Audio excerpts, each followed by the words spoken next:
ហើយអាត្មាបញ្ជាក់ម្ដងទៀតរវាងសិលហើយនឹងសិក្ខាបទអត់ដូចគ្នាទេធ្លាប់ដឹងទេញាតិញោមធ្លាប់ដឹងទេ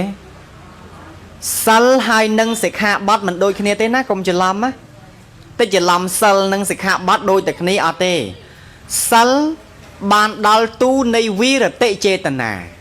ចេតនាដែលវាចានៅការមិនសម្លាប់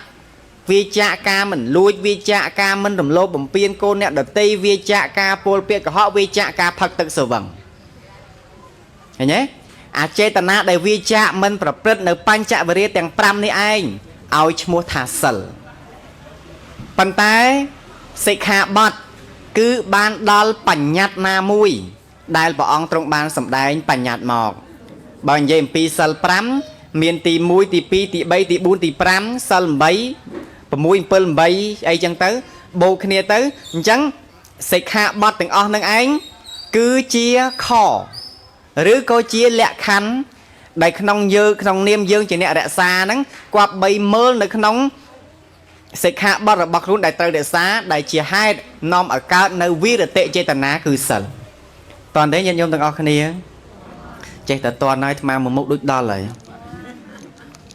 បញ្ជាក់ម្ដងទេថាសិលនិងសិក្ខាបទមិនដូចគ្នាទេ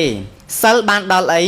សិលបានដល់វិរតិចេតនាចេតនាដែលវាចាមិនសម្លាប់ណាចេតនាដែលវាចាការមិនលួចវាចាការរំលោភបំពានខុសប្រពៃណីវាចាការពោពាក្យកុហកនិងវាចាការផឹកនៅទឹកស្រវឹងអាចេតនាណាដែលវាចាដាច់ភឹងបែបនេះឈ្មោះថាសិលតែដល់ពេលសិក្ខាបទគឺបានដល់ខឬក៏លក្ខខណ្ឌដែលយើងត្រូវអនុវត្តតាមនឹងឯង